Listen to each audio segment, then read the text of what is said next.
Hindi ko alam kung dapat ko ba talagang isulat ito. Pero mula nang ilibing si Lolo, hindi na ako mapakali. Parang may naiwan akong dapat gawin o baka may naiwan siyang gustong ipagawa. Huling gabi noon ng lamay. Tahimik ang buong bahay maliban sa pagpitik ng kandila at sa tunog ng ulan sa bubong. Halos lahat ng kamag-anak tulog na sa mga banig sa sala. Ako na lang ang gising, nakaupo sa tabi ng kabaong ni Lolo. Pinagmamasdan kung paano dahan-dahang naupos ang kandila sa paanan niya. Madalas ko siyang marinig noon na nagsasabing ayaw niyang iwanan ang bahay kahit luma na, kahit mag-isa na lang siya rito. Dito ako tatanda, dito rin ako babalik, sabi niya minsan. Noon natawanan ako, pero ngayong nakahiga na siya sa kabaong, paulit-ulit yung linya niya sa isip ko. Hindi ko rin alam kung ako lang ba, pero ilang beses na naming sinubukang isara ng kabaong. Ilang ulit ding bumabalik yung takip sa dati. Parang may gustong kumawala sa loob. Una, inakala naming may mali lang sa bisagra. Pangalawa, baka may bata lang na naglaro. Pero kagabi ako mismo ang nagsara at ako rin ang nakakita nang bumukas ulit. Walang hangin, walang gumalaw, pero maririnig mo yung tunog ng kahoy na parang dahan-dahang binubuksan mula sa loob.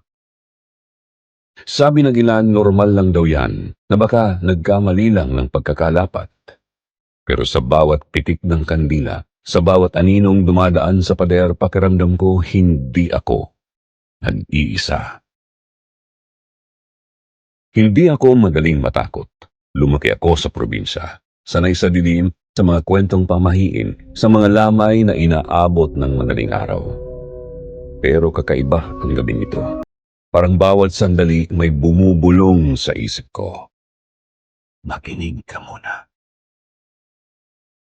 Minsan, naririnig kong parang may kaluskos sa labas. Yung tipong may naglalakad sa basang lupa. Minsan amoy sigarilyo sa hangin, kahit matagal nang tumigil si Lolo sa paninigarilyo. At sa gitna ng lahat ng iyon, may malamig na hangin na dumaan sa batok ko. Sapat para mapaikot ang ulo ko sa kabaong. Hindi ko alam kung guni-guni lang, pero parang nakita kong kumilos ang kamay niya sa loob. Pinilit kong isipin na pagod lang ako, na baka dahil ilang gabi na akong walang tulog. Pero nang marinig kong parang may umuungol sa loob ng kabaong, hindi ko na alam kung alin pa ang totoo. Baka totoo nga yung sabi ng matatanda, na pag may naiwan kang hindi nasasabi habang buhay ka pa, babalik ka para tapusin. At siguro yun ang dahilan kung bakit ako sumusulat ngayon sa inyo, Sir Jupiter. Dahil hanggang ngayon, hindi ko alam kung dapat ba akong matakot o maawa.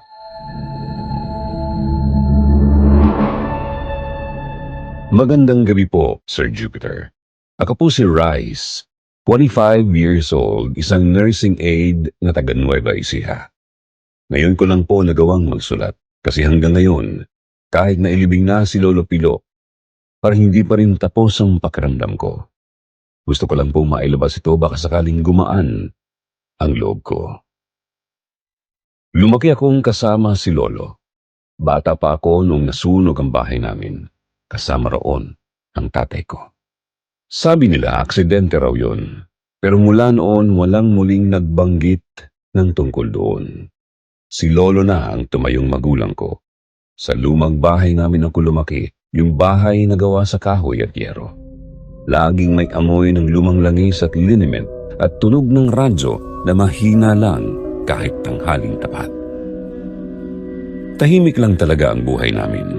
Gising si Lolo pag alas 5, magtitimpla ng kape tapos papakainin ng mga manok. Ako naman aalis papuntang health center. Pag-uwi ko madalas nasa duyan siya, nakatingin sa malayo. Habang ako naman ay nagluluto ng hapunan. Hindi siya malambing, pero mararamdaman mong gusto kanyang bantayan kahit hindi siya nagsasalita. Habang tumatanda si Lolo, humina siya. Madalas ko na siyang dalhin sa health center para ipa-check up hanggang sa dumating yung huling gabi sa ospital. Yung gabi na hinawakan ko ang kamay niya habang unti-unti siyang humihinga ng mabagal. Doon ako unang nakaramdam ng tunay na katahimikan. Yung klase ng tahimik na parang walang laman ng paligid. Akala ko tapos na ang bigat. Pero hindi pala. Pag-uwi ng gabi, punong-puno ang bahay. May nagdarasal, may nagluluto, may nagkakwentuhan sa labas, tipikal na lamay sa probinsya.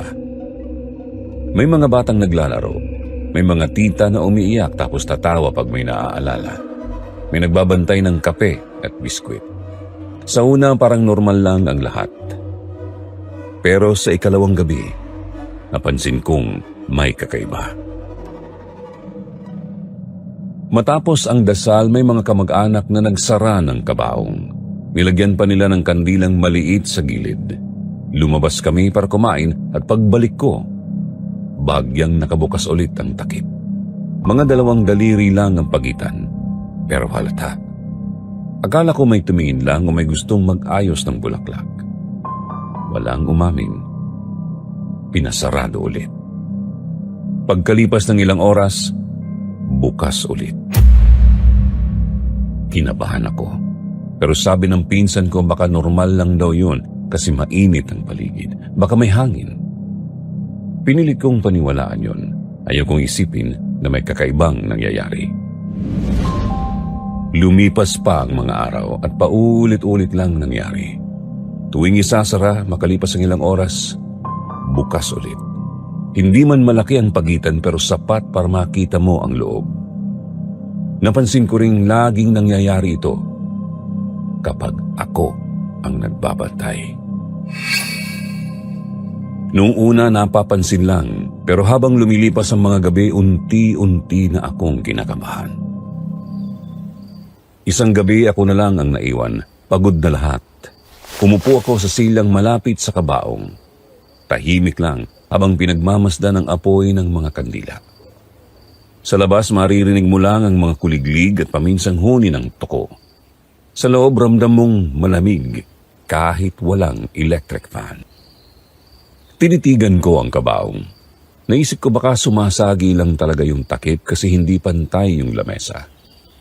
Kaya tumayo ako, inayos ko. Pinindot ko pa ang gilid para siguradong sarado. Pagkaupo ko ulit, napatingin ako sa orasan.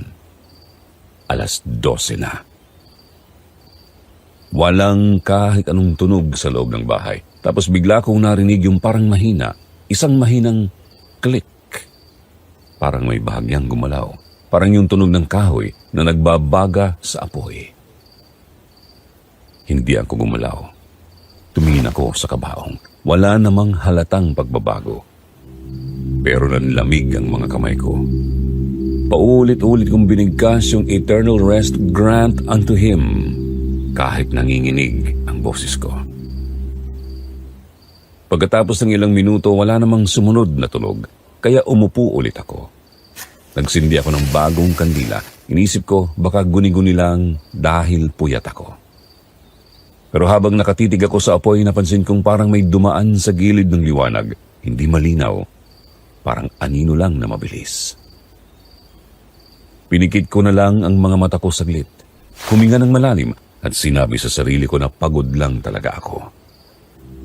Nang dumilat ako ulit, napansin kong bahagyang nakaangat ang takip. Mga 1 pulgada siguro. Hindi ako sigurado kung dapat kong lapitan pero kinuha ko ang tuwalya sa tabi, lumapit ng dahan-dahan at maingat na isinara ulit. Inipit ko pa ng mabigat na libro sa ibabaw. Pagbalik ko sa silya, ramdam kong bumibilis ang tibok ng puso ko. Hindi ko alam kung matatakot ba ako o maiiyak.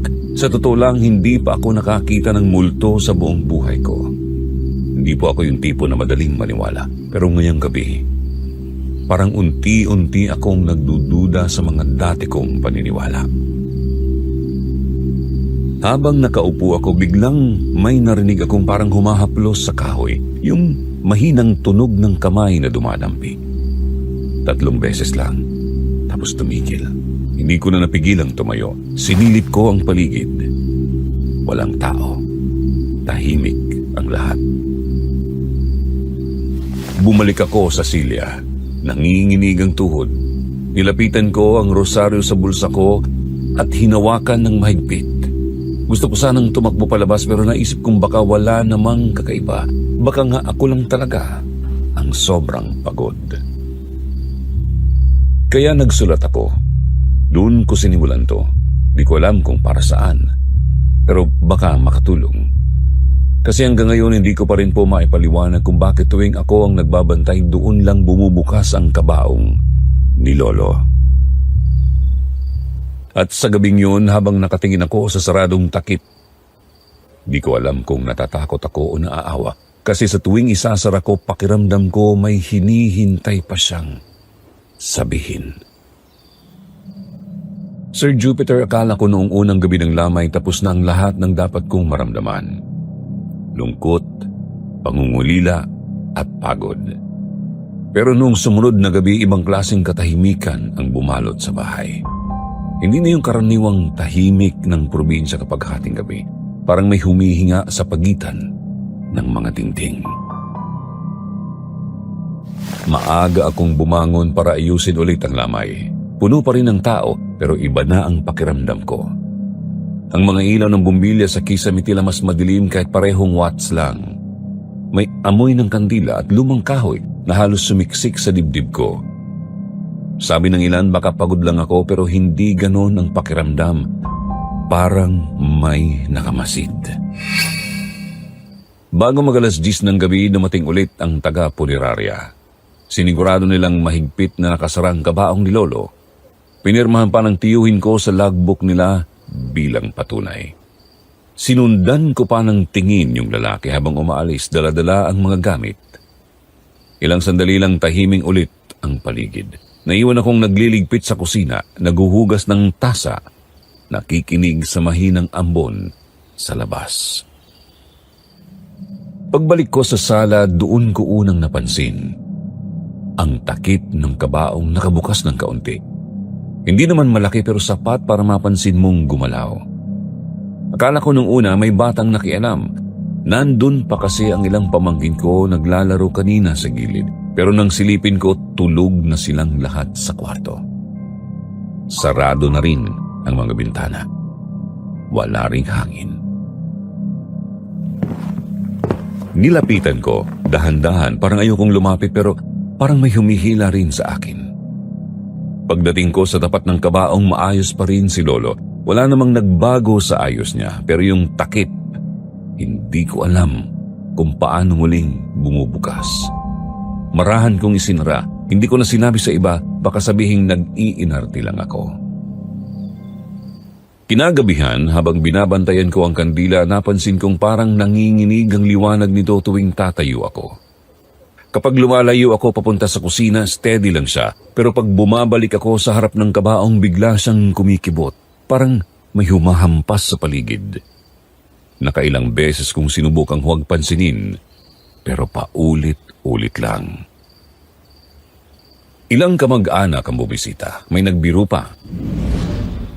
Ayaw pa yatang umalis ni Lolo, gusto pang magkwento. Napangiti ako, pero may malamig na dumaan sa bato ko. Hindi yung simoy ng hangin, hindi rin yung malamig na hangin ng electric fan. Iba, parang mula sa loob ng kabaong. Pagkalipas ng ilang oras, napansin kong may tunog, mahina lang, katok mula sa loob ng kahoy.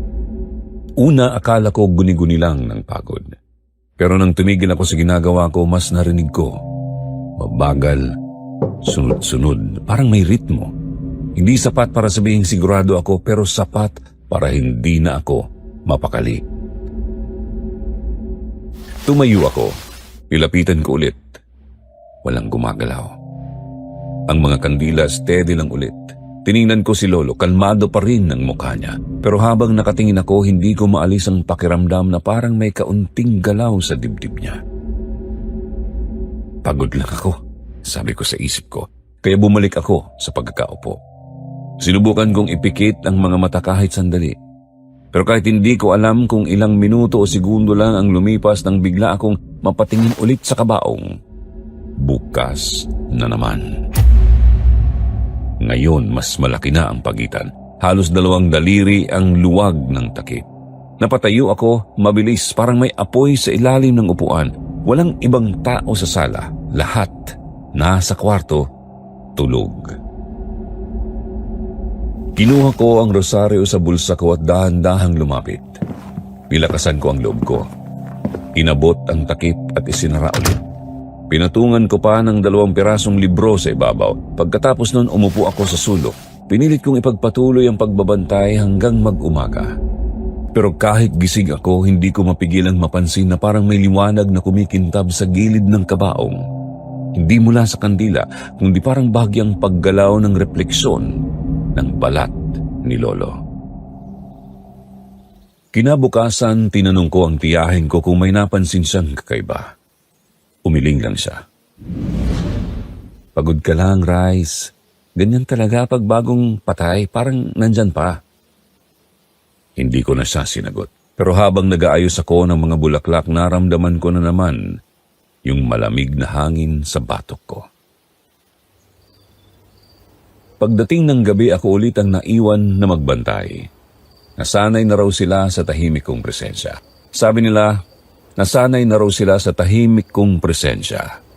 Pero ako hindi ko alam kung kakayanin ko pa. May mga sandali sa gabing yun na parang may aninong dumadaan sa dingding. Mabilis, mahina pero malinaw. Dumadaan sa pagitan ng ilaw at kabaong. Akala ko reflection lang, pero nang lumapit ako, wala naman. Sa bawat paghakbang ko papunta ron, mas lumalalim ang bigat sa dibdib ko. Parang habang lumalapit ako, lumalayo rin ang hinga ko. Nang tuluyan kong isinara ulit ang kabaong, huminga ako ng malalim, tapos tumalikod ako. Bumilang ng ilang segundo at paglingon ko, nakabukas ulit. Hindi ko na alam kung ano ang mararamdaman ko, Sir Jupiter. Takot, pagkalito o awa. Kasi sa tono lang habang nakatingin ako sa loob ng kabaong, pakiramdam ko hindi lang basta multo si Lolo. Parang may gusto siyang sabihin, parang may hindi pa natatapos. Kahit anong pilit kong kumbinsihin ang sarili kong pagod lang ako, iba yung bigat ng presensya sa bahay. Parang may nanonood, may nagbabantay, at hindi ako yon. Sir Jupiter, pagkatapos ng mga nangyari noong ikalawang gabi, hindi na ako mapakali. Kahit anong pilit kong sabihin pagod lang o guni-guni, iba pa rin ang pakiramdam. Parang may inaabangan ako gabi-gabi, o baka ako mismo ang inaabangan. Gabi na noon ng ikatlong araw ng lamay. Katulad ng mga nauna, marami pa ring tao sa unang bahagi ng gabi. Mga kapitbahay, kamag-anak, at kung sino-sinong gustong makiramay. Pero habang tumatagal, isa-isa silang umuwi. Pagsapit ng 2:00, ako na lang ulit ang naiwan sa sala. Tahimik na, maliban sa mahinang tiktak ng orasan sa pader at pagaspas ng kurtina sa kisame, kahit sarado naman ang bintana.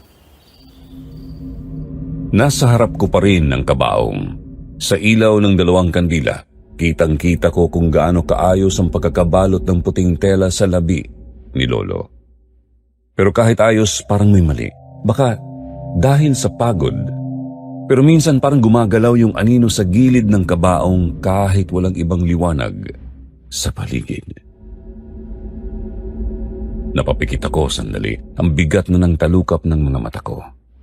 2 araw na akong halos walang tulog, puro kape at kaba ang bumubuhay sa akin. Kaya kahit alam kong hindi dapat, nakatulog din ako habang nakaupo.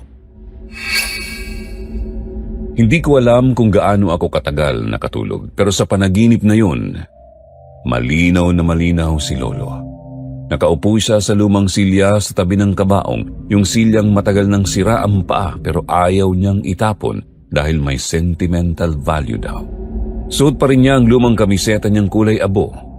Walang ekspresyon ng mukha niya. Hindi siya galit, pero hindi siya mapayapa. Parang may laman ang mga mata niya na hindi ko mabasa. Sa panaginip, hindi siya nagsalita. Tumingin lang siya sa akin ng matagal tapos itinuro niya yung lumang aparador sa kwarto niya. Pagkatapos nun tumayo siya at parang usok na lang siyang naglaho. Nagising ako bigla, hingal na hingal. Akala ko umaambon dahil malamig na malamig ang paligid. Pero nang tumingin ako sa kandila, diretso pa rin ang apoy. Wala ring hangin pero bakit parang bumigat ang simoy sa paligid. Tumayo ako at agad kong tiningnan ang kabaong. Hindi ako agad lumapit. Pero kahit mula sa kinatatayuan ko, kita kong bukas ulit ang takip. Mas malaki na ngayon ang pagitan kaysa sa dati. Hindi na yung tipong bahagyang nakasara lang, parang sadyang binuksan ng isang kamay. Parang gusto kong sigawan ng mga tao sa labas pero natigilan ako. Wala naman akong maipapakita sa kanila. Paano kung sabihin imahinasyon ko lang yun? Paano kung sabihin nilang nababaliw na ako sa puyat at takot? Kaya tumayo lang ako ron, nakatitig habang marahang kumakalat ang lamig sa paa ko paakyat sa katawan. Umupo ako ulit sa upuan pero hindi na ako nakatulog. Pakinggan ko man o hindi pa ulit-ulit kong naririnig ang mahinang tunog mula sa kahoy. Hindi tunog ng hangin o alon ng tela. Tunog siya ng marahang katok 3 beses. Minsan mahina, minsan parang nag-iiba ang ritmo. Kinabukasan habang nag-aayos ng mga gamit sa sala, dumaan ang pinsan kong si Marge. Napansin niyang tulog ako sa upuan kaya tinanong kung bakit gising pa ako buong gabi. Sinabi ko na lang na ayokong maiwan mag-isa. Hindi ko nabanggit yung panaginip o yung kabaong na muling nabuksan.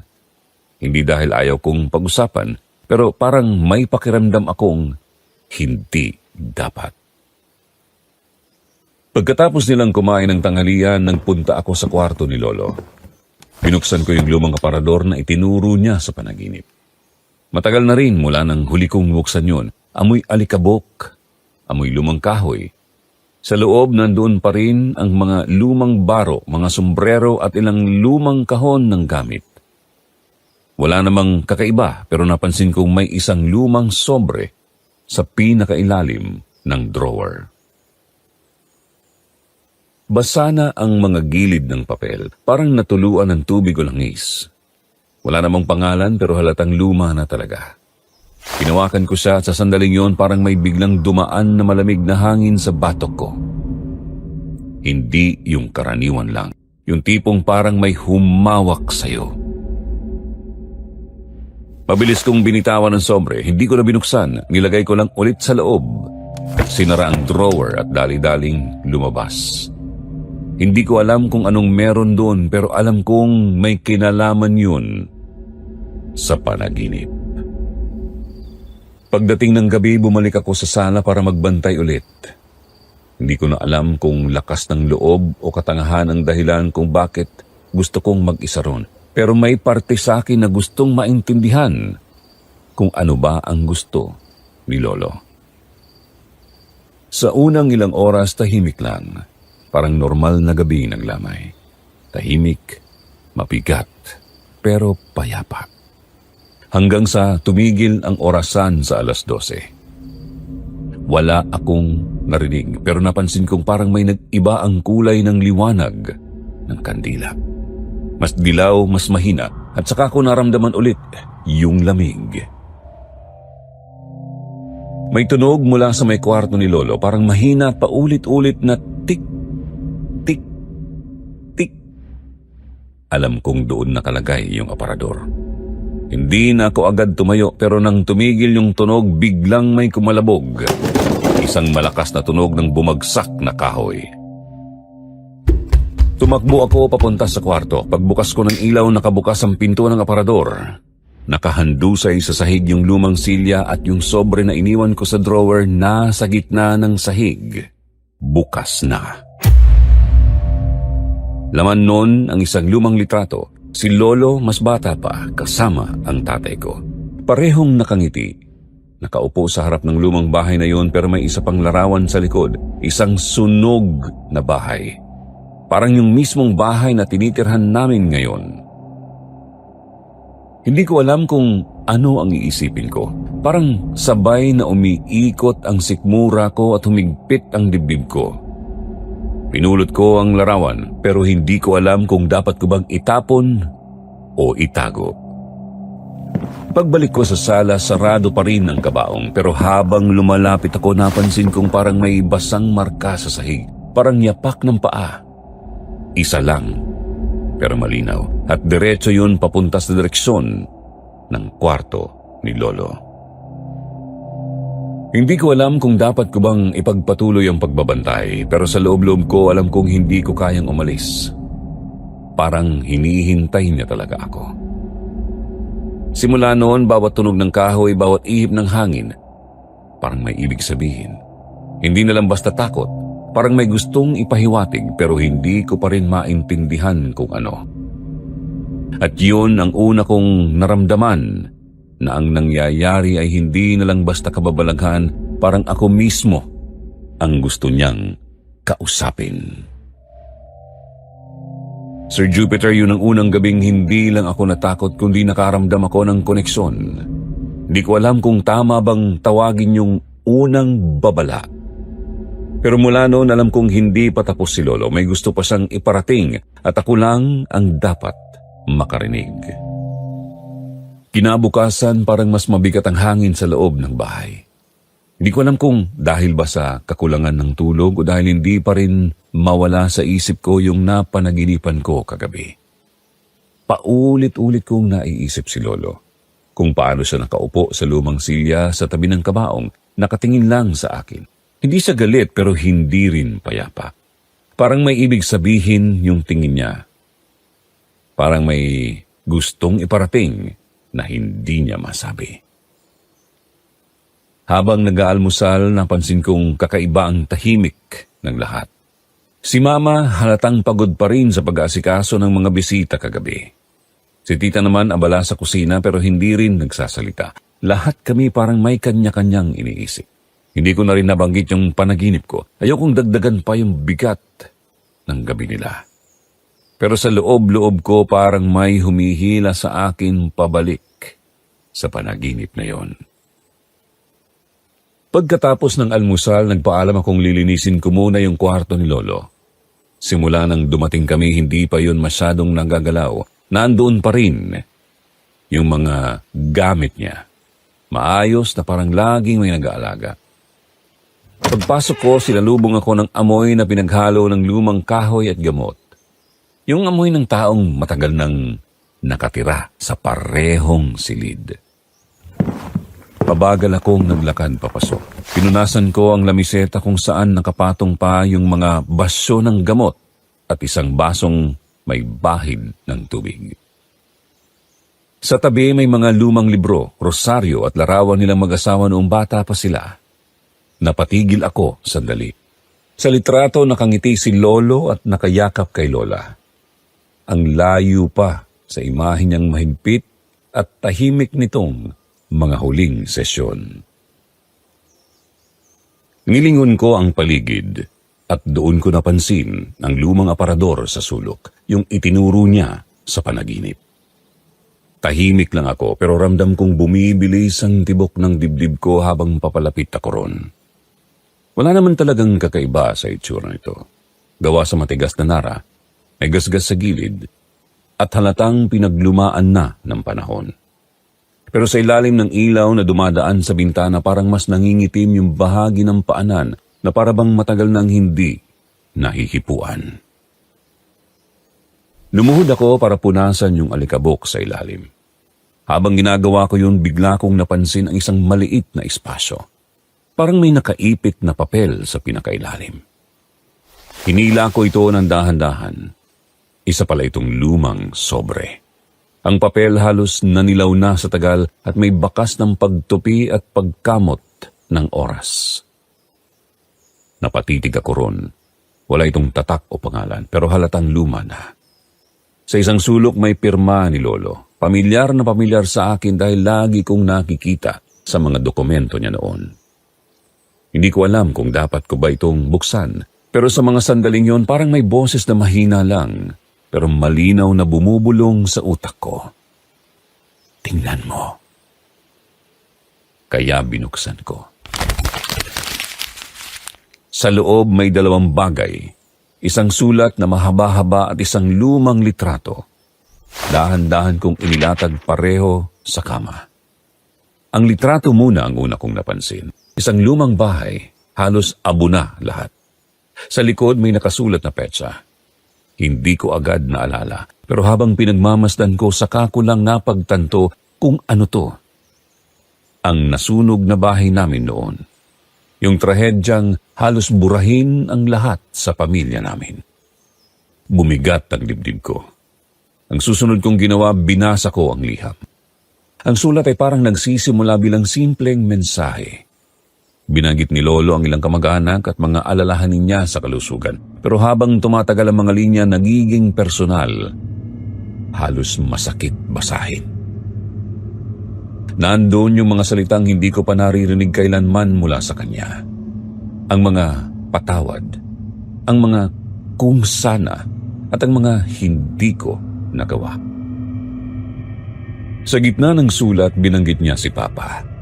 Ang anak niyang matagal na niyang hindi nakausap bago ito namatay sa sunog. Nakasad doon kung paano niya sinisi si Papa sa pagkamatay ni Lola. Kung paano siya naging malamig at mahigpit sa anak niya pagkatapos noon. At kung gaano siya nagsisisi. Pero ang pinaka tumatak sa akin ay ang nasa huling bahagi. Doon niya isinulat. Ayokong mailibing kung saan-saan lang.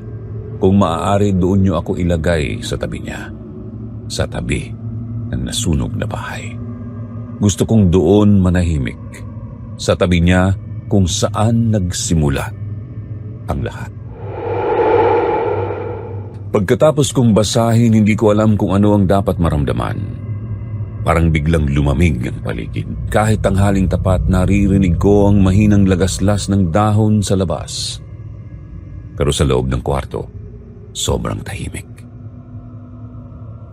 Tiningnan ko ulit yung litrato at sa gitna ng abo, may anino ng 2 tao. Hindi malinaw pero tila magkatabi silang nakatayo. Sandali akong napatigil. Baka guni-guni ko lang. Baka dahil sa luma na ang larawan. Pero habang tinititigan ko, parang mas lalo kong nararamdaman yung bigat sa dibdib ko. Yung uri ng bigat na may kasamang pakiramdam na hindi lang ako mag-isa sa kwartong to. Sinubukan kong isara yung sulat at ibalik sa sobre pero hindi ko magawa agad. Parang may humahawak sa kamay ko. Hindi literal pero yung pakiramdam na parang pinipigilan ka ng isang alaala. Kaya bago ko tuluyang ibinalik sa ilalim ng aparador, napatingin ako sa litrato at bulong ko sa sarili. Lolo, ito ba yung gusto mong ipakita? Paglabas ko ng kwarto, parang nag-iba ang ilaw sa loob ng bahay. Di ko alam kung bakit. Hindi ko alam kung dahil lang sa dapit hapon o may ibang dahilan. Pero mas madilim, mas tahimik at mas mabigat ang paligid. Di ko pa alam kung anong ibig sabihin ng lahat, pero sa loob-loob ko nagsimulang sumulpot ang takot na baka nga totoo. Baka hanggang ngayon hindi pa rin siya matahimik. At sa unang pagkakataon mula nang dumating kami, hindi ko na naramdaman ang pagod. Ang naramdaman ko ay kaba. Yung klaseng hindi mo basta maiwasan kahit pilit mong wag pansinin. Pagkalabas ko ng kwarto, diretso ako sa kusina. Hindi ko alam kung bakit, pero gusto kong uminom ng tubig. Parang kailangan kong linisin yung pakiramdam ko. Habang nakatayo ako ron, nakatingin lang sa lababo, hindi pa rin maalis sa isip ko yung mga nabasa ko sa sulat. Bakit kailangang itago ni Lolo yun? Kung alam lang namin noon yung hiling niya, baka nagawa naming tuparin, baka hindi ganito kabigat yung mga gabi namin ngayon. Habang nagmumuni-muni ako, napansin kong bumubulong si Mama sa sala. May kausap sa telepono. Hindi ko sinasadya pero narinig ko ang ilang linya. Tungkol sa schedule ng libing, kung saan ilalagay ang labi, kung kailan darating ang pare. Sa tono niya halatang pagod na pagod at noon narinig kong sinabi niya ang pangalan ng pampublikong sementeryo, parang may kumirot sa dibdib ko. Kung totoo lahat ng nabasa o narinig ko, mali pala ang direksyon namin. Hindi pala yun ang gusto ni Lolo. Bumalik ako sa kwarto nang hindi nagsasalita. Inilabas kong muli yung sulat at matagal kong tinitigan. Hindi ko alam kung dapat ko bang sabihin kay Mama o kung baka lalo lang siyang ma-stress. Pero habang tumatagal, parang may bumubulong na hindi ko dapat itago. Kaya kinabukasan naghintay ako ng tamang oras. Nang medyo kalmado na si Mama, ipinakita ko sa kanya ang sobre. Hindi agad siya nagsalita. Binasa niya ng mabagal. Bawat linya habang ako'y nakaupo sa gilid ng kama. At nang matapos siya, matagal kaming parehong tahimik. Sigurado ka bang si Papa ang sumulat nito? Mahina niyang tanong. Tumangulang ako. Kita ko sa mukha niya yung halong lungkot at pagkalito. Parang ayaw na niyang maniwala pero hindi rin niya kayang ipagsawalang bahala. Bakit kaya ganito? Bakit kaya hindi siya mapakali? Sabi ko, halos pabulong. Hindi siya sumagot. Inayos lang niya ang papel at ibinalik sa sobre. Pagkatapos noon, parang nag-iba ang ihip ng hangin sa loob ng bahay. Hindi na ito yung ordinaryong katahimikan na dala ng pagod. May halong kaba, may halong pag-iingat, para bang lahat kami, sabay-sabay naming naramdaman na may hindi patapos. Kinagabihan, hindi ko mapigilang balikan sa isip yung nasunog na bahay. Bata pa ako noon, mga 6 o 7 taong gulang, pero malinaw pa rin sa akin ang apoy, ang ingay at yung amoy ng usok na parang nanatili sa ilong ko ng ilang araw. Alam kong malapit lang yun sa lumang lupain ni Lolo, pero hindi na namin pinuntahan mula noon. Ngayon habang nakahiga ako, naiisip ko kung bakit doon pa niya gustong mailibing. Siguro dahil yun yung lugar kung saan nawala ang lahat. Asawa niya, anak niya, tahanan nila. Siguro gusto niyang matapos doon kung saan nagsimula ang sakit. Habang iniisip ko yun, napansin kong bumubukas ang bintana sa dulo ng sala. Hindi malakas ang hangin pero gumagalaw yung kortina. Parang may dumaang anino. Tumayo ako at isinara ito. Pero bago ko tuluyang nailapat ang bintana, nakakita ako ng kakaiba. Sa labas, sa tapat ng bakuran, may nakatayong ilaw mula sa poste ng kalsada at sa ilalim nito, parang may anyong anino ng isang lalaki. Nakatalikod lang. Hindi ko na sinubukang titigan ng matagal. Isinara ko agad ang bintana. Pagbalik ko sa kama, pinilit kong isipin na baka pagod lang talaga ako o baka mata ko lang ang naglaro sa ilaw. Pero habang nakahiga ako, naririnig ko pa rin yung mahinang tunog ng hangin at sa bawat paghinga ko, parang may malamig na simoy na galing sa sahig. Kinabukasan, nagpasya si Mama na ayusin na ang mga gamit ni Lolo. Tumulong ako sa pagbubukod ng mga damit at papeles. Sa ilalim ng mga lumang baro may nakita akong maliit na kahon. Sa loob nito may ilang lumang relo, rosaryo at larawan. Pero may isa ron na hindi ko kilala. Litrato ni Papa at ni Lolo. Magkasama sa harap ng parehong bahay na nasunog. Bata pa si Papa at si Lolo nakangiti. Hindi ko kailanman nakita yung ngiting yun sa kanya habang buhay pa siya. Pinagmasdan ko yung litrato at napansin kong pareho sila ng tindig at ekspresyon. Parang magkaibang bersyon ng parehong tao. Doon ko lang napagtanto kung gaano kalalim yung pinanggagalingan ng galit ni Lolo noon at kung gaano kabigat ang pagsisising bitbit niya hanggang sa huli. Hindi ko alam kung ano ang nagtulak sa akin pero dinala ko yung sulat at litrato sa labas sa may bakuran. Umupo ako ron, sa ilalim ng puno kung saan madalas magpahinga si Lolo noon, tahimik lang pero ramdam ko yung bigat ng lahat. Kung yan talaga ang gusto mo, di susubukan po naming ayusin. Bulong ko. Hindi ko alam kung bakit ko nasabi yon, parang kusa lang lumabas. Pero matapos kong sabihin yun, biglang umihip ang hangin. Hindi malakas pero sapat para magpatindig ng balahibo. At kahit wala akong nakikita, parang may presensya na nakikinig lang. Kalmado at sandaling tumigil ang lahat ng tunog sa paligid. Mula noon, nag-iba ang pakiramdam ko sa bahay. Hindi na puro takot. May halong lungkot, oo, pero may kakaibang kapayapaan din. Parang sa unang pagkakataon, naiintindihan ko kung bakit paulit-ulit bumabalik ang mga kakaibang bagay nitong mga nakaraang gabi. Hindi dahil gusto kaming takutin, kundi dahil may gustong ipaabot. At kahit hindi ko alam kung paano, naramdaman kong ako yung kailangang makarinig. Simula nang mabasa ko ang sulat ni Lolo, parang hindi na ako makahinga ng maayos. Paulit-ulit kong binabalikan ang huling linya. Doon ko gustong manahimik sa tabi niya kung saan nagsimula ang lahat. Hindi ko alam kung bakit ganun kabigat pakinggan.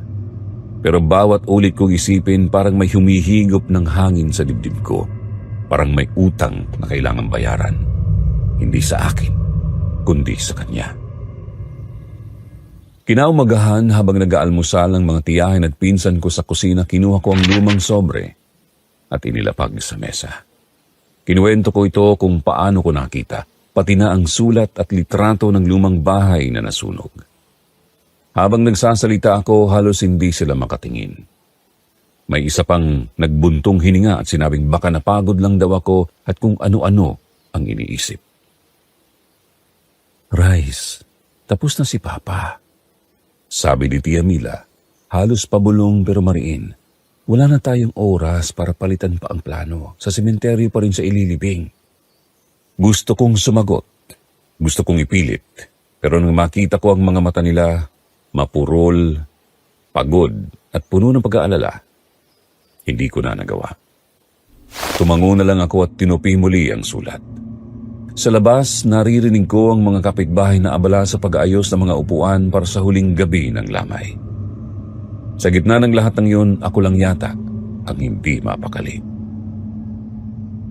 Habang naglilinis ako ng paligid, paulit-ulit pumapasok sa isip ko ang tanong, paano kung yun talaga ang dahilan kung bakit hindi siya matahimik? Baka nga kaya may kung anong presensyang nararamdaman ko gabi-gabi ay dahil hindi nasunod ang hiling niya. Pagdating ng gabi, parang mas mabigat ang hangin sa loob ng bahay. Ang amoy ng kandila na dati tahimik lang sa ilong, ngayon may halong pait at usok ng kahoy na parang nasunog. Ang liwanag nito ay kumikilos sa mga dingding, naglalaro sa mga anino ng mga nakayukong tao sa lamay. Bawat galaw ko parang may sumasabay, banayad, halos hindi marinig, pero ramdam. Nang hating gabi na, kakaunti na lang ang naiwan. Ang mga tiyahin ko nakatulog na sa gilid ng sala. Ako na lang ang gising. Tahimik ang paligid. Ang orasan sa dingding, bawat tiktak ay parang hampas sa dibdib. Habang pinapalitan ko ang nauupos na kandila sa tabi ng kabaong, napansin kong kumikislap ang apoy. Sumusunod sa galaw ng kamay ko na parabang may hangin na dumarampi, ngunit walang bintanang bukas. Napatingin ako sa paligid. Walang tao. Pero sa likod ng kabaong, sa gilid ng kurtina, may bahagyang pagkilos. Parang may aninong dumaan. Mabilis at mabigat. Nanigas ako. Di ko alam kung lalapit ako o tatalikod. Sa halip na natili akong nakatingin sa apoy ng kandila. Sa sandaling yun, parang huminto ang lahat. Ang hangin, ang orasan, pati ang paghinga ko. May malamig na dumampi sa bato ko na parang hininga na galing sa malayo. Paglingon ko, wala naman akong nakita, pero ramdam kong hindi ako nag-iisa. Kumapit ako sa rosaryong nasa bulsa ko, mahigpit. Pinilit kong magdasal pero tila bawat salitang lumalabas ay natutunaw sa hangin. Sa labas may umuugong na hangin pero sa loob ng bahay, tahimik. Mas tahimik kaysa sa dati. Hindi ko na alam kung ilang minuto akong nakaupo sa harap ng kabaong. Sa wakas, isinulat ko sa maliit na papel ang huling linya ng liham at pinatong ko sa ibabaw ng kabaong. Hindi ko alam kung makakatulong pero kailangan kong subukan. Pagkatapos noon, bahagyang humina ang hangin. Ang apoy ng kandila tumigil sa pag-alon, parang saglit na gumaan ang paligid. Akala ko tapos na pero nang marinig ko ang mahinang kaluskos mula sa ilalim ng mesa, nanindig ang balahibo ko. Mabilis akong tumayo pero wala naman akong nakita. Napalunok ako sa kamarahang umupo ulit. Hindi ko na tinapos ang dasal. Kinabukasan, tuluyan ng inilibing si Lolo. Dinala siya sa pampublikong sementeryo sa bayan. Habang nakatingin ako sa kabaong na unti-unting nilulubog sa lupa, parang may sumisigaw sa loob ko na mali ang lahat. Hindi ito ang gusto niya. Pero gaya ng dati, nanahimik na lang ako. Pag-uwi ko sa bahay, kakaibang katahimikan ang bumungad. Ang mga upuan nakasubsob sa isang sulok, ang amoy ng kandila na natili sa hangin. Ang mga kurtina bahagyang nakabuka, at sa pagitan ng mga iyon may liwanag na mahina, parang huling hinga ng araw. Pumasok ako sa kwarto ni Lolo. Andun pa rin ang mga gamit niya sa ibabaw ng aparador. Ang suklay, relo at lumang rosaryo. Kinuha ko ang rosaryo at hinawakan ng mahigpit. Sa unang segundo parang karaniwan lang, pero habang tumatagal nararamdaman kong lumalamig ito. Hindi yung malamig na parang bakal, kundi yung lamig na galing sa loob, parang humihinga. Napaupo ako sa gilid ng kama. Mula roon tanaw ko sa labas ng sementeryo.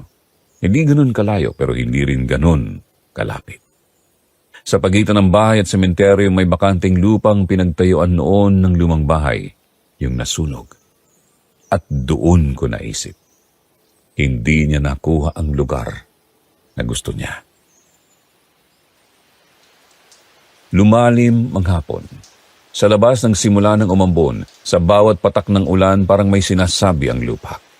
Bawat bagsak ng patak sa bubong parang may mga katagang hindi ko marinig ng buo. Nang lumalim ang gabi, hindi ako makatulog. Sa bawat pagsara ko ng mata, nakikita ko ang lumang litrato, ang bahay sa gitna ng abo. At sa harap nito si Lolo, nakatingin, parang hinihintay ako. Bumangon ako at naglakad palabas ng kwarto. Tahimik ang bahay.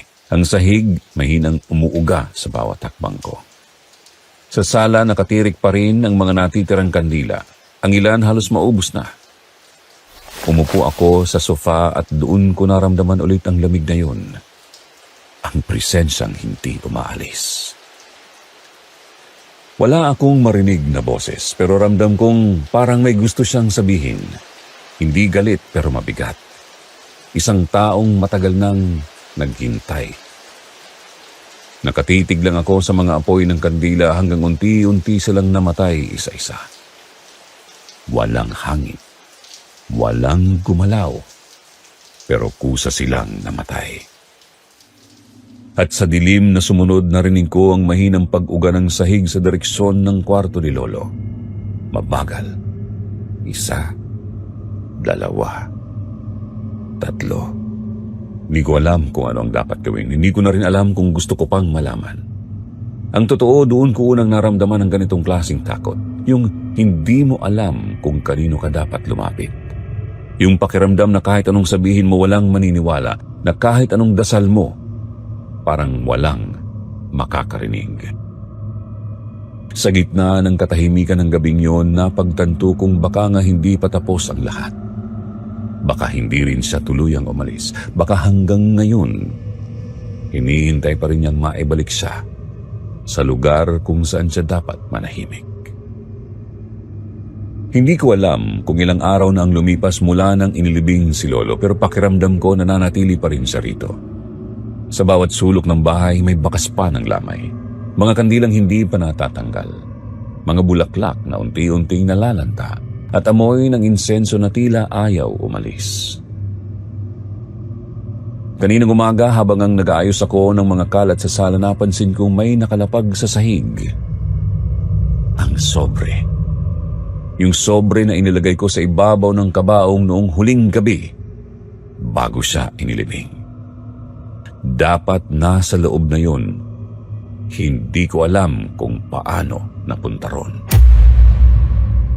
Pinulot ko ito at marahan kong binuksan. Ang sulat ay pareho pa rin, bagyang gusot lang. Ang litrato ng nasunog na bahay naroon pa rin. May bahid ng abo at luma ng amoy ng kahoy. Napaupo ako sa gilid ng upuan, hawak-hawak ang mga ito. Parang may gustong sabihin sa akin si Lolo at kahit tahimik ang paligid, malinaw kong nararamdaman na hindi pa siya tapos.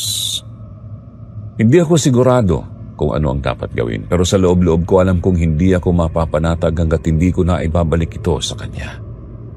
Baka yun na lang talaga ang kailangan, ang maibalik sa kanya kung ano ang kanya, kung saan siya nakahimlay. Kinahapunan, nagpasya akong dumaan sa sementeryo. Bitbit ko ang isang maliit na supot na may lamang sulat at litrato. Pati kaunting bulaklak na itinira ko mula sa lamay. Tahimik ang daan. Ang mga puno sa gilid ay kumikilos lang ng bahagya sa hangin. Ang araw papalubog na, kaya kulay kahel at abo na ang langit. Pagdating ko sa sementeryo, halos wala ng tao. Ang ilan nagsisindi ng kandila sa mga puntod pero karamihan ay pauwi na. Mabilis kong nahanap ang libingan ni Lolo. Bagong buo pa ang lupa. May maliit na krus na gawa sa kahoy at may nakasulat na pangalan niya sa isang puting karton. Lumuhod ako sa tabi ng puntod. Tahimik lang, wala akong sinasabi. Pero sa loob-loob ko, paulit-ulit kong binibigkas sa isip. Pasensya na, Lo. Sinubukan ko. Kinuha ko ang sobre, binuksan at maingat na ipinasok sa ilalim ng mga bulaklak. Kasunod noon, inilagay ko rin ang lumang litrato. Habang ginagawa ko yun, may malamig na hangin na dumaan pero hindi na ganun kabigat tulad ng dati. Parang may humihinga ng mas maluwag sa paligid. Pinikit ko ang mga mata ko sandali. Sa unang pagkakataon mula nang mamatay si Lolo, wala akong narinig na pagkaluskos. Walang humihingal na hangin. Walang aninong dumadaan sa gilid ng paningin ko. Tanging mga kuliglig lang sa paligid at ihip ng hangin na parang isang buntong hininga. Pagmulat ko ng mata, magaan na ang dibdib ko. Hindi ko alam kung dahil lang ba sa ginawa ko o dahil may isang bahagi ng akin na gusto ring maniwala na narinig niya ako. Tumayo ako at pinunasan ang tuhod kong nadumihan ng lupa. Isang huling tingin sa puntod at saka ako naglakad pabalik. Pag-uwi ko sa bahay, kakaibang katahimikan ang bumungad. Hindi na mabigat, hindi na malamig. Ang mga kandila na dati nag-aalangan ng apoy, ngayon ay steady na. Ang amoy ng bulaklak bangaman tuyo na, hindi na nakakabigat ng dibdib. Sa loob ng bahay, inilibot ko ang paningin ko. Bawat dingding, bawat sulok na dati ay tila nagtatago ng kung ano. Ngayon parang karaniwan na lang ulit. Nilapitan ko ang aparador ni Lolo sa kwarto at marahang hinaplos ang kahoy. Ang alikabok na dati kong pilit nililinis, ngayon ay pinabayaan ko na lang. Parang hindi na kailangan. Umupo ako sa lumang silya sa tabi ng kama niya, yung parehong silya na nakita ko sa panaginip. Ilang minuto akong nakatingin lang sa sahig, hanggang sa mapansin kong sumasayaw ang liwanag ng araw sa sahig. Dumadaan sa mga siwang ng kurtina. Sa unang pagkakataon, hindi na ako natatakot sa liwanag o sa anino. Naisip ko baka ito na yung huling gabi na mararamdaman ko siyang malapit. Kaya't kahit wala nang lamay, sinindihan ko ulit ang isa sa mga natitirang kandila. Hindi para sa takot, kundi bilang pasasalamat. Pinagmamasdan ko itong unti-unting matunaw kasabay ng mga alaalang unti-unti ring lumuluwag sa isip ko. Habang nakaupo ako roon, bumalik sa akin ang lahat. Ang mga gabing hindi ako makatulog, ang malamig na simoy, ang kaba sa dibdib tuwing may aninong dumadaan. Ngayon, lahat yun parang panaginip lang. Hindi ko alam kung paniniwalaan kong totoong nangyari o guni-guni lang dahil sa pagod. Ang alam ko lang, hindi na ganun kabigat huminga ngayon. May bahagi pa rin ng bahay na tila tahimik ng sobra, pero hindi na ito yung tahimik na nakakatakot. Tahimik na mapayapa. Tahimik na parang pagtanggap. Lumipas ang ilang oras na ganun lang ako. Nakatulala, nakikinig sa sariling paghinga. Hanggang sa maramdaman kong unti-unti akong hinihila ng antok. Pero bago tuluyang pumikit, napansin kong bahagyang gumalaw ang kurtina kahit sarado ang mga bintana. Sandali lang, mabilis pero malinaw. Hindi ko na inisip. Sa halip, ngumiti ako ng bahagya. Baka paalam na yun. Kinabukasan, sinimulan kong ayusin ang mga natitirang gamit ni Lolo. Tinupi ko ang mga lumang damit, nilagay sa kahon ng mga dokumento at itinabi sa aparador ang mga gamit na gusto kong itago. Ang relo, ang suklay at ang rosaryong natagpuan ko dati. Habang ginagawa ko yun, napansin kong mas maliwanag ang bahay. Parang dumami ang ilaw kahit pareho lang naman ang mga bintana. Walang kakaibang nangyari buong araw. Walang aninong dumaan, walang lamig na dumampi, pero sa loob-loob ko, ramdam kong may nawala. Hindi sa masamang paraan, kundi yung pagkawala na magaan. Yung klase ng pagkawala na may kasamang kapanatagan. Gabi na nang matapos ako magayos. Sa huling pagkakataon, sinilip ko ulit ang kwarto ni Lolo. Tahimik pa rin. Nilapitan ko ang kama, tinaplos ang kumot na dati niyang ginagamit. May halong lungkot, pero mas nangingibabaw ang ginhawa. Umupo ako sa silya, sa parehong pwesto kung saan ako madalas magbantay noon. Pinagmamasdan ko ang kandila na sinindihan ko kagabi. Halos maubos na ito. Maliit na liwanag na lang ang natitira. Sa sandaling yon, naisip kong baka ganun din talaga ang buhay. Unti-unting nauupos hanggang sa tuluyang mawala. Pero bago yun mangyari, nagbibigay muna ng liwanag para sa mga naiwan. Sa pagpatay ng kandila, hindi na ako kinabahan. Pinanood ko lang itong mamatay hanggang sa magdilim ang kwarto. Pero kahit madilim, hindi ako natakot. Tahimik lang, mapayapa. At doon ko lang talaga naramdaman sa unang pagkakataon mula nang ilibing si Lolo na baka nga sa wakas, nakauwi na siya. Sir Jupiter, gabi bago ang libing ni Lolo, ako na lang po ang gising sa bahay. Tahimik ang paligid. Isang uri ng katahimikan na hindi ko alam kung nakakaaliw o nakabibingi. Sa labas, ang tanging maririnig ay ang tuloy-tuloy na huni ng mga kuliglig. At ang mahinang tiktak ng orasan sa dingding na parang sinasabayan ng bawat tibok ng dibdib ko. Wala na ang mga kamag-anak. Umalis na sila matapos ang huling dasal. Naiwan ako kasama ang lamig ng hangin at ang mabigat na presensya ng kabaong sa gitna ng sala. Hindi ko alam kung bakit ako nagpaiwan. Baka dahil may kung anong pakiramdam na hindi pa tapos, na parang kailangan kong magbantay. Ang mga kandila ay nauupos na. Ang apoy naglalaro sa hangin. May mga patak ng wax na tila tumutulo sa sahig na parang luha ng mga hindi nakapagsalita. Sa tabi ng kabaong, nandoon pa rin ang mga bulaklak na inyanda ko kanina. Ilang rosas, ilang puting liryo, at sa gitna, ang sobre at litrato na inilagay ko sa dibdib ni Lolo. Hanggang ngayon, hindi ko alam kung tama ba ang ginawa kong yun. Pero sa sandaling yun, wala na akong ibang alam na paraan para mapanatag siya. Tiningnan ko ang kabaong. Tahimik, hindi gumagalaw. Pero sa ilalim ng lamig ng hangin, parang may kung anong alon ng presensya na dumadaloy sa paligid. Hindi galit, hindi rin lungkot, kundi parang isang pagod na damdamin na gustong huminga. Umupo ako sa silya, pinagmasdan ko ang mga anino sa paligid. Ang liwanag ng kandila ay bumabagsak sa mga pader, naglalaro sa mga ugit ng kahoy, sa lumang aparador ni Lolo at sa mga lumang larawan na nakasabit sa dingding. Dati gusto kong umiwas sa mga yon, parang nakakatakot. Pero ngayong gabi ibang pakiramdam ang hatid nila.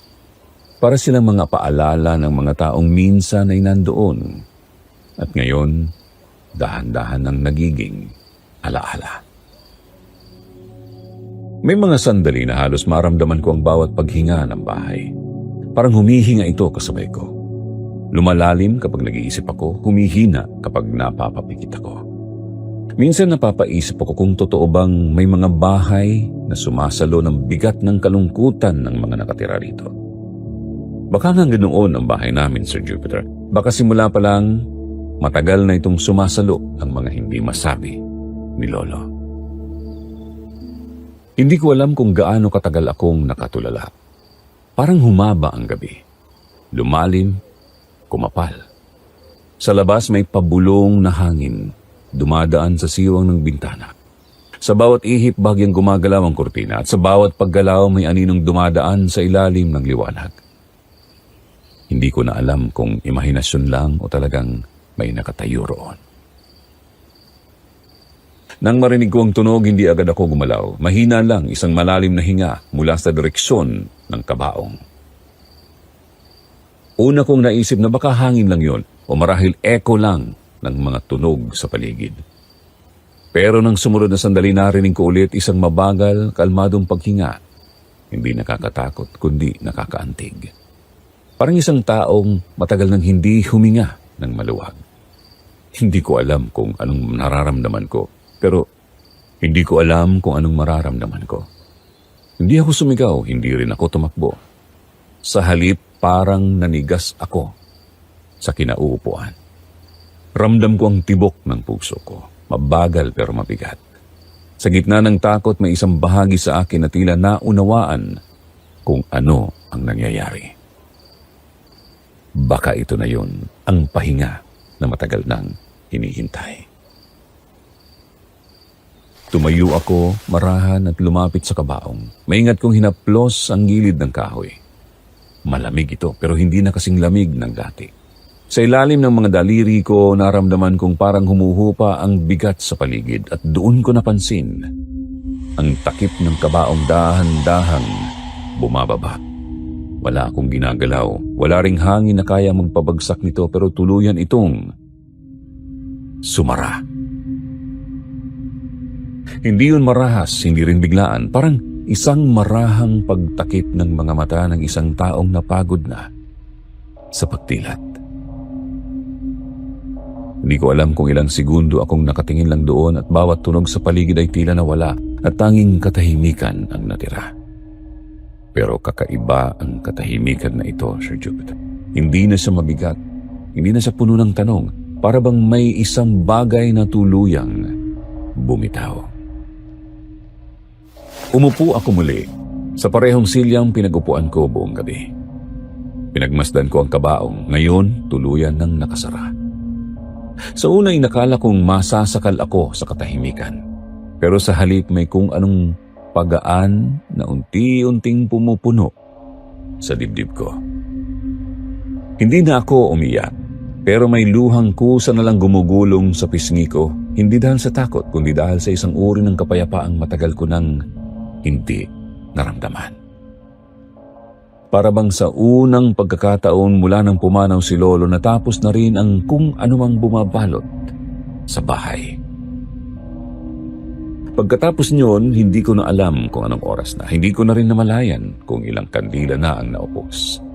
Sa bawat pagtilamsik ng apoy, parang mas lumalalim ang katahimikan ng gabi. Pero kakaiba na ito ngayon. Hindi na nakakabigat. Para bang ang bawat sindi ng kandila ay isang paghinga. Isang tanda na unti-unti nang natatapos ang mga dapat matapos. Nanatili akong nakaupo sa tabi ng kabaong. Hindi ko na pinili pang matulog. Sa halip pinakinggan ko ang paligid.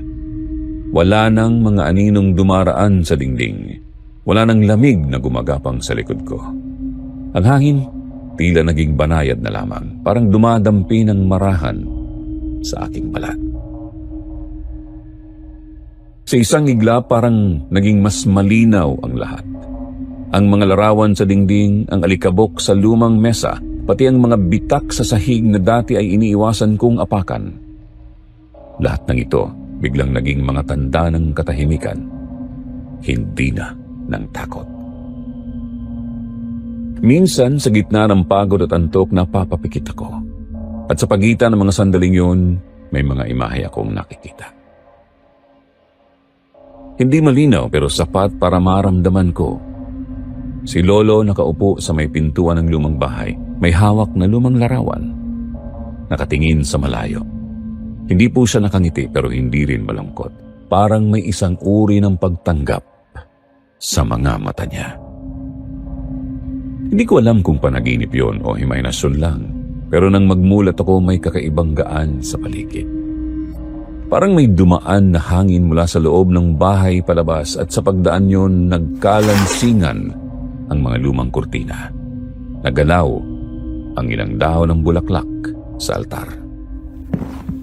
Maingat kong nilapitan ang kabaong, tahimik pa rin. Hindi ko na naramdaman ang presensya kanina. Wala na ang bigat, wala nang parang pagod na hinga. Sa halip may katahimikan na tila may kasamang pasasalamat. Sa unang beses, simula nang pumanaw si Lolo, hindi na ako natakot sa bahay. Sa halip, parang may naramdaman akong pagkapuno. Isang uri ng kabuuan na mahirap ipaliwanag. Umupo akong muli. Pinagmamasdan ng mga kandilang unti-unting nauubos.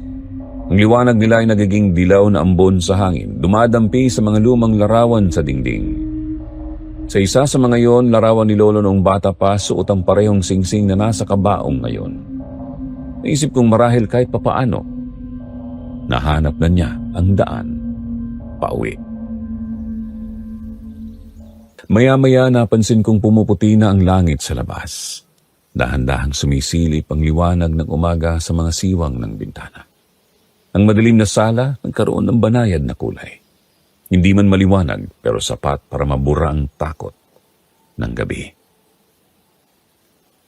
Nang tuluyang mamatay ang huling kandila, hindi ako nagmadali. Hinayaan ko lang yun. Pinanood kung paanong unti-unting naging usok ang apoy.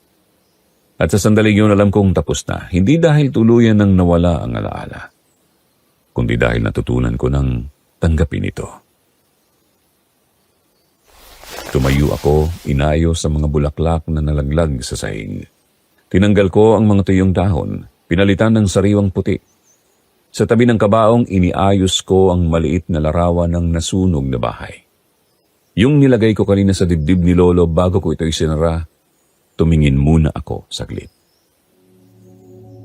Sa ilalim ng liwanag ng umaga parang nag-iba ang kulay ng kahoy. Hindi na matilim, kundi mas mainit. Mas buhay. Naisip ko siguro ganito talaga kapag natapos na ang isang kwento. Hindi na kailangang matakot dahil kahit anong bigat ng lumipas, may panibagong simula rin sa dulo. Umupo ulit ako. Pero ngayon, hindi na ako gising dahil sa kaba. Gising ako dahil may kapayapaan. Ang mga tunog sa paligid unti-unti nang bumabalik. Tahol ng aso sa labas, mga yabag ng kapitbahay, tunog ng kalan mula sa kusina. Para bang ang bahay na ito na ilang araw ring tahimik at puno ng lamig, humihinga na ulit. Minsan tinanong ko ang sarili ko kung bakit kailangan pang dumaan sa ganitong mga bagay para maramdaman ang katahimikan. Siguro kasi gaya ng sabi ni Mama dati, may mga kaluluwang hindi lang basta umaalis. Kailangan munang maramdaman na napatawad sila o napakinggan bago tuluyang makaalis. At marahil yun nga ang nangyari kay Lolo. Marahil hindi niya kailangang magpakita o magparamdam. Kailangan lang niyang marinig sa katahimikan, sa dasal o sa liham na ibinalik ko sa kanya. Nang tuluyang sumikat ang araw, dumating na rin ang mga kamag-anak. Wala na sa kanila ang nakapansin ng kakaiba. Para bang normal lang ang lahat, parang walang nangyari. Pero ako, Sir Jupiter, alam kong may nagbago.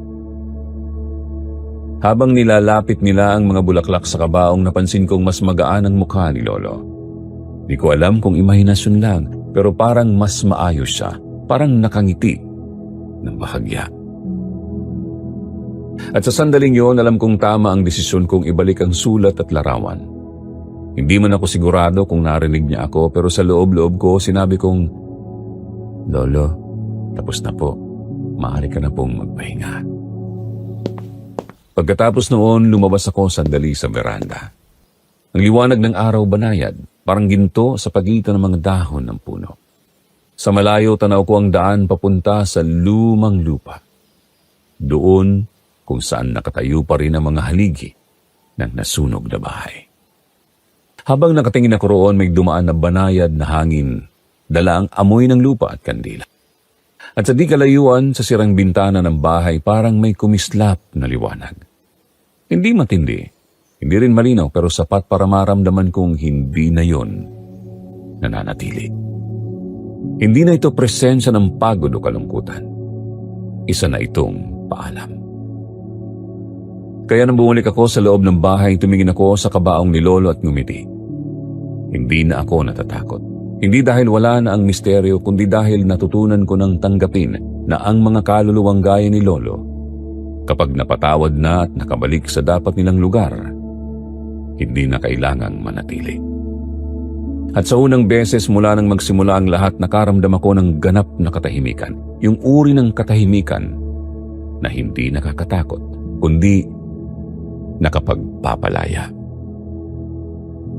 Natutunan kong pakinggan ng katahimikan at tanggapin na hindi lahat ng kababalaghan ay galing sa dilim. Minsan galing ito sa mga pusong gustong marinig kahit sa huling pagkakataon. Salamat po, Sir Jupiter, sa pakikinig sa kwento ko. Kung sakaling maramdaman ninyong bumibigat ang hangin habang nagbabasa nito, wag po kayong matakot. Baka si Lolo lang yon. Dumadaan at nagpapasalamat.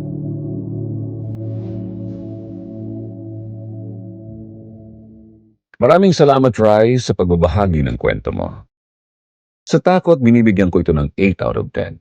Hindi po ito yung uri ng horror na sisigaw ka sa kaba, kundi yung unti-unting papasok sa isip mo kahit tapos na ang kwento. Sa emosyon, 10 out of 10. Isa itong paalala na minsan ang mga patay ay hindi humihingi ng tulong para manakot, kundi para magpaalam. Ako po ang inyong lingkod, Jupiter Torres, at ito ang Sitio Bangungot.